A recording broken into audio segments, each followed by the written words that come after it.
Aloha, namaste. This is Radha Home, and I'm here to talk about our new moon, which is coming up on Monday, the 17th of July. And it's going to be at 8:32 a.m. here in Hawaii, which is 11:32 a.m. Pacific Daylight Time. So this new moon is happening in very early degrees of Cancer and a star called Purnavasu. Purnavasu bridges Gemini into Cancer, and actually the majority of the phase, the tithi that the full moon is happening in, is going to be in Gemini before the moon actually transits into Cancer. So we're taking our mental energy, we're moving from the mind into the heart, into the space of our feeling nature. And we've had quite a lot of planets transiting Cancer recently, right? Mars was there for almost 3 months. Venus was there for a few weeks. So we had a lot of this weepy energy, and we kind of just moved out of it by having Venus and Mars move into Leo, right? We just got back our courage, and we just got into this state of wanting to stand tall in our relationships and be the leader and show out, show up and show off also. But that wasn't what I was going to say. Just stand out, be bold and be seen. And so while some of our relational energy might be out of the weepy zone for right now, because Venus is going retrograde soon, we now have our luminaries, the moon and the sun in Cancer. And of course, the moon rules Cancer. So it's where she's the most at home. It's her own sign. Our feeling nature loves to be in Cancer because it's where we can emote. It's where we can feel all of our feelings. And more than just feeling them and sort of wallowing in them, hopefully we can also share them, and share them in a way that is responsible, right? Share them in a way where we're not blaming, we're not projecting, we're not, trying to manipulate, but we're just allowing other people to see us in our more vulnerable state. That's the ideal Cancerian energy. This particular star of Cancer, Purnavasu, is referring to patterns that have repeated themselves again and again and again. So Punar is like that repeating. Vasu is the light or the brightness. And we are returning to the light in some ways, because the star before in Gemini is actually Ardra, the storm, where we had a calamity occur. And so we're gifted with Aditi, the universal mother in this star, and she gives us back our light. But also, we return to the same things again and again in our lives. Just like we see patterns repeat themselves in nature, we have patterns that repeat themselves in our existence, particularly in our relations to others, right? We see the same things come up again and again. And can we notice that while it feels exactly the same, or might feel exactly the same, it's actually different. It's different because it's a different person, or maybe it's the same person for some of us. It's different because we're different. We've grown in some way, whether that's for better or for worse. We've seen this before. And oftentimes what will happen is that because we've had an experience before, we'll come into a new experience and assume it's the same as the one we had before. And while it's good to use our wisdom and our discrimination and know what we've seen before, and not come in, to every situation just like a fresh, brand new babe, we also want to carry in the experience and the discernment to know when something is going to be a pattern that's repeating itself. When we want to, if we're going to enter into a similar relationship than one we've already been in that didn't serve our best and highest purpose. If we're going to enter into an argument that's similar to ones we've had before, didn't really work for us. Even if you're meeting with strangers, however you've engaged with people before, it maybe didn't work so well and you want to do something different, right? So we're coming back to a place we've seen, but it's a little bit different.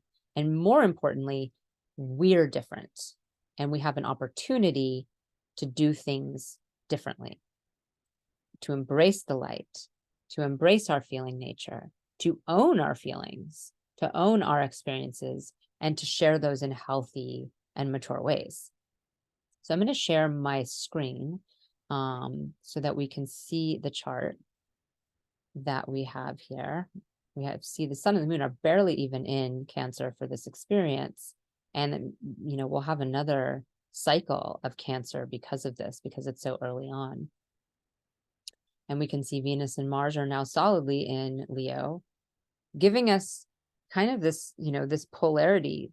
Cancer and Leo are very polarized. Cancer is ultimately the mother and the sensitive, vulnerable part of us that is all about the heart and the home and the bosom and our inner world and how we can connect intimately with people.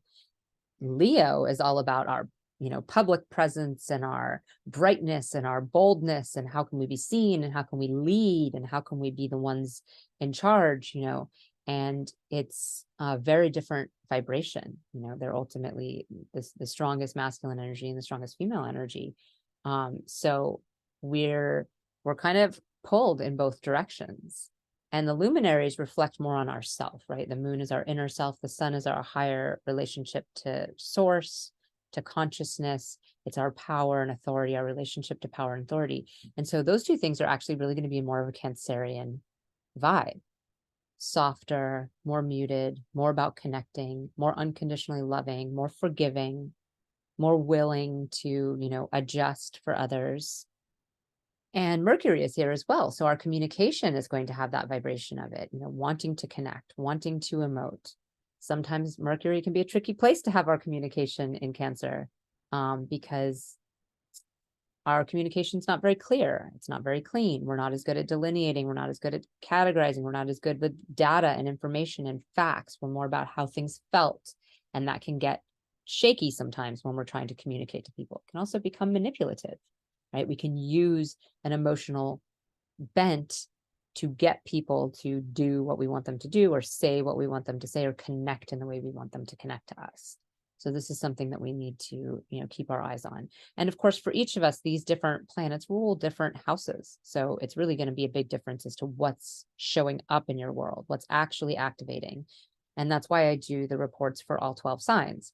And I'll be doing that for this new moon as well. So you can see what this new cycle is setting off for you. And you can find that in my Patreon group, where I do that forecast for all 12 signs. Now, Venus and Mars are more about our, more of a selfish self, really. Venus is the part of us that wants happiness and pleasure with another person, where there's conditional love. We want something in return. And Mars is the part of us that wants to individuate and strengthen and have courage and discipline and show up for our daily habits every day to strengthen ourselves, to have courage and to have action. And Mars is in a stronger place here because he's in stronger dignity. First of all, he's in stronger intelligence in Leo. He really does well in the sun sign. We have a lot of courage. We show up well for our physical activity. We tend to be more capable of discipline when Mars is in Leo. And Venus struggles a little more here because we're not as connective. We're not as good at relating to other people. When you're up here sitting on a throne wearing your, ball and gown, looking down at other people, it's quite hard to connect, right? When you want everyone else to do your bidding and everybody else is having the same transit, it's not like you just have Venus and Leo in your chart. This is something we're all experiencing. So then your partner or whoever else you're meeting is also going to be in that same state. It can get tricky. It can get definitely very tricky. One of the things about both Venus and Mars in Leo is Leo is a very affectionate sign. It's a very physical sign. It's a very warm sign. It's a loyal sign, and it's a sign of a lot of magnanimity. Like there's a lot of capacity to really be generous with our spirit in Leo and give the other person the benefit of the doubt, and trust that everyone's doing the best they can. It's part of being a leader, right? If you're going to lead people, you need to assume some of the people are going to be weak links, and you're going to motivate them to come up to speed. You're not going to just axe them out. So there's a motivational quality and a generous quality and a physical and affectionate quality that can really help our relationships here. We can choose to cuddle. We can choose to make love, rather than have a fight. Likely there'll be a little bit of both, likely there'll be a little bit of blowouts and making up, as both people sort of coddle each other with this experience, because here we are trying to unconditionally love in the Cancerian way, which is really about, again, sharing our feelings and making sure everyone feels good and tending to our hearts. And then we have this also unconditional love of Leo, which is more like fatherly unconditional love, where it doesn't seem unconditional, right? There's some conditions, it seems, but really it's to bring us up. It's to raise our level up, to raise our vibration up. Now, how this feels in everyone's given relationship based on what your chart looks like and what all these planets are ruling for you is going to be very different. But this push and pull between wanting to emote and wanting to be in our heart and wanting to lead and wanting to be seen and be bold is going to be felt for us. And just on a general basis, it's going to be ourselves, that are feeling the unconditional love, maybe a little weepy, maybe a little bit,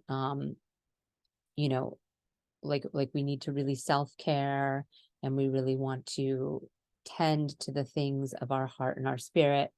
And then in our relations or in our actions, we might be a bit more bold and a bit more even domineering at times with this Leo. So we also have well, let me just touch on this really quick. Venus is going to go retrograde on the 22nd. So when planets are retrograde, they don't actually start going backwards. It's just that their movement has slowed down such that the Earth's movement is now so much faster that it seems like it's actually going backwards, because of course, all of these constellations that we're seeing are from our perspective here on Earth. So we're on this planet and we can look up with whatever device you have, and you can see the planets from here on Earth with the backdrop of these stars. And, if you're using the Vedic system, you're using the Western system, it's 24 degrees off of where they are. So that, perspective from Earth is what we're experiencing from all of this. It's not the perspective from someone living on Mars, right? It's not the perspective from someone living even on the moon. It's the perspective of us here on planet Earth. And from that perspective, Venus will appear to be going backwards, and she will go backwards into Cancer's constellation. And that will be in early August. So we're going to then have the Cancerian experience again in our relationships. And the sun will still be here. And so we'll be moving through this experience, having to return to old stories, particularly around relationships, and particularly on how much we do in relationships, how much we show up. The Leo is happy to show up, right? Happy to show up, happy to serve, as long as you do it my way. But the Cancer is like, I'm giving. And really, when Venus is there, we're giving to get. We're giving to get back. And when we don't, we feel sad. We feel really, really sad. And often we don't just say, I feel really sad. Often we blame or shame or project on the other person because we feel bad that we feel sad, right? We feel guilty for feeling sad because we were supposed to be so unconditionally loving, and we're pretending to be unconditionally loving. And now our sadness is showing that it wasn't unconditional at all, that we actually did want something in return. We wanted the same thing we were giving to be given to us, and it's not happening. And so we have to learn to communicate better. We have to learn how to communicate our needs, our desires, our feelings, and not to blame or shame other people for not just knowing and giving us what we want. And also holding space and understanding, using some of that Leo spirit of magnanimity, where we understand that everybody else is going through the same thing. And maybe they're having a hard day and can't hold space for us today.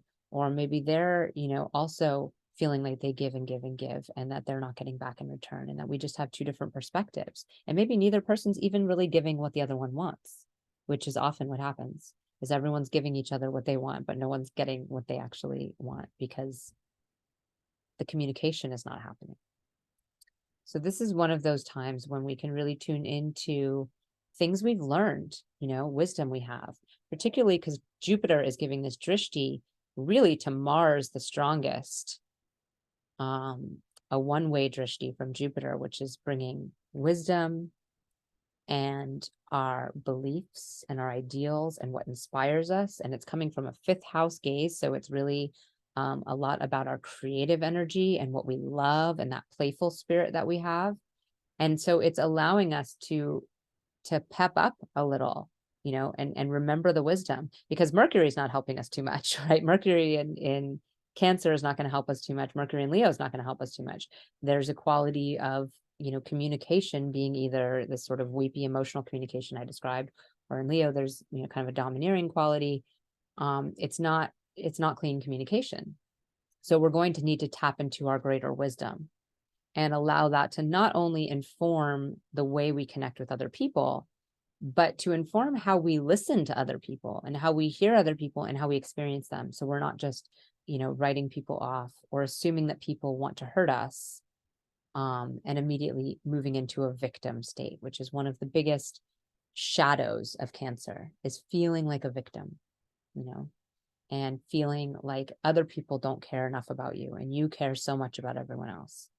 And really owning that, owning your own choice to care that much and to put that much out there, and having the wisdom to see, hey, everybody's different.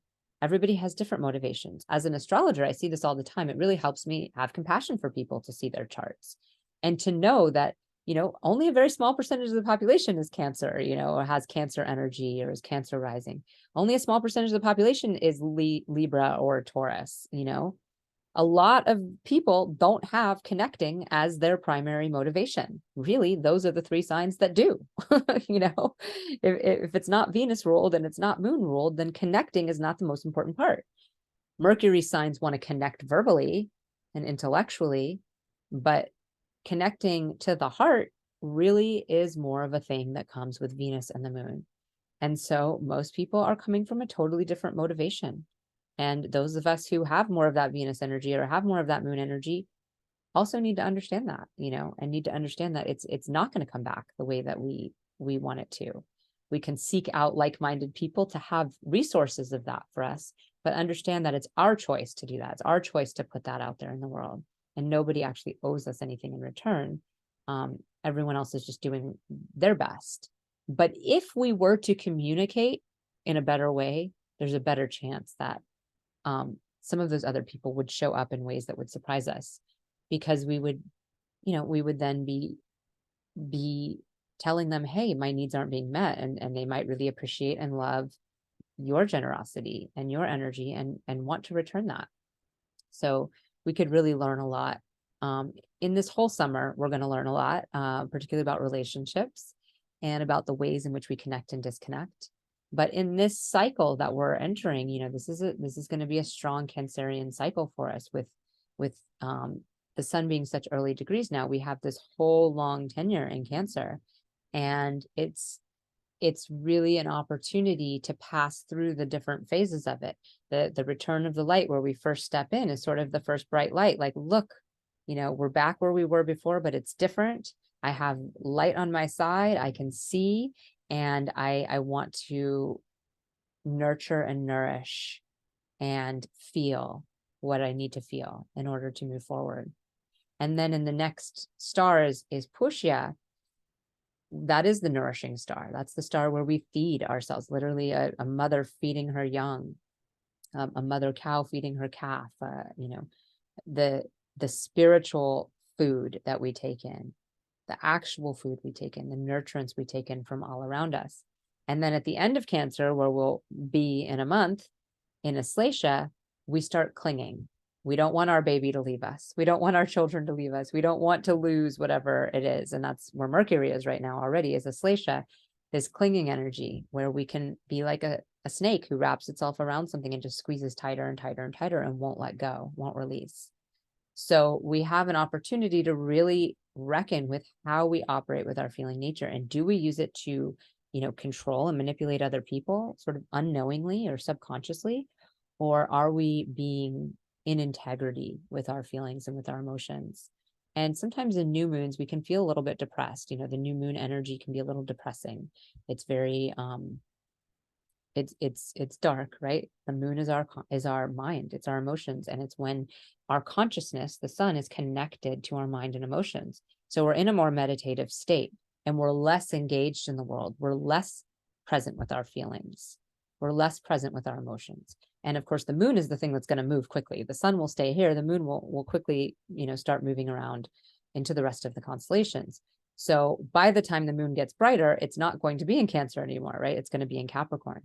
And so we aren't having the full possibility or potential of the moon in Cancer, where we really get to feel all the feelings. There's a bit of us that's sort of separated from our feelings because they're being eclipsed. Every month the moon is essentially eclipsed by the sun. That's what happens, is the moon is in the same place as the sun. And so when it's nighttime, we don't see the moon because the moon is where the sun is, and the sun's the thing that's fixed, right? So that darkness in our mind, that, place where we're kind of not as engaged, people who have their moons close to a new moon know this. They're just not as, they're not as feeling of people. They're just not as engaged in the world as other people might be. And it can be depressing. It can feel depressing. So even though the moon's in her own sign, there's going to be that quality of, maybe feeling some, particularly Sunday as we move into Monday morning, feeling that loss and that sort of pessimism that can come. And we have Saturn's drishti too. It's not on the moon and the sun, but it's on this Mars, just like Jupiter. Both Jupiter and Saturn are heavy hitting on Mars here. So Mars is like, I want to be courageous. And Jupiter's like, remember your beliefs. And Saturn's like, don't be too courageous. Be humble. Don't take too many dangerous steps. And it's a retrograde Saturn, so it's more muted and hidden than the Mars energy and the Jupiter energy. But there's, that's also a little depressing, right? When you want to go forward and take action, and all of a sudden there's this thing, and, it's also giving drishti to Venus. It's just farther degrees, 12 degrees on the 353 as opposed to on the 1015. So there's, it's also kind of like, it's humbling us a little, and it's making us a little shy maybe, or a little bit, less Leo-y, less courageous, less bold, less proud. Yes, I'll wear the bright red, but I'm going to put like a white cardigan over it or something to mute it down a little. I want to be seen, but not too much. I want to try this new thing, but with all the appropriate, helmets and knee pads. So that's that's where we're at right now. A lot of push and pull, a lot of qualities of wanting to connect, and then also some of us wanting to really just strengthen ourselves and be alone, and kind of can get snappy sometimes, right? We can get a little irritable when Venus and Mars are together, particularly there's a lot of fighting already, and then in Leo that will increase. So there's this, I want to connect, but not like that. And I really need to do all these things for myself also. So if we can remember to be lighthearted, if we can remember to be playful, if we can remember to allow ourselves space to cry, to feel whatever we need to feel, to dip ourselves in water, always important when we have our moon passing through water signs, really connect to that which helps us emote and helps us flow our feelings, right? Wash them away so we're not just stuck in them. Because when we get stuck in them is when it's really problematic. And sharing feelings is one of the most important ways to not get stuck in them, because once you release something off of your chest, it's no longer being held there anymore. So if you have a good friend or someone that you trust that you can share things with, even if it's not your partner, because your partner could be some of the source of problems for you, do that, do that. And don't engage in petty fights, on the internet or whatever. Really, check that part of you that can get angry quick about silly things, and have that magnanimous spirit, have that generous spirit where you're like cutting people slack, and cutting yourself slack, and laughing about it. And we will all have a better time for it. So if you're not already a member of my Patreon site, you can join that, and like I said, get the new moon forecast for your specific sign, because of course Cancer is a different house for each of us, so it's setting off a different cycle for each of us. And I do that for the new and full moons, and I also do it for the weekly forecasts I do. And then, I always do those forecasts on a general basis for everyone, so that we can all vibe with what the general energy is. And you can like and share and comment to help me spread my work. And I hope to see you again soon. Namaste.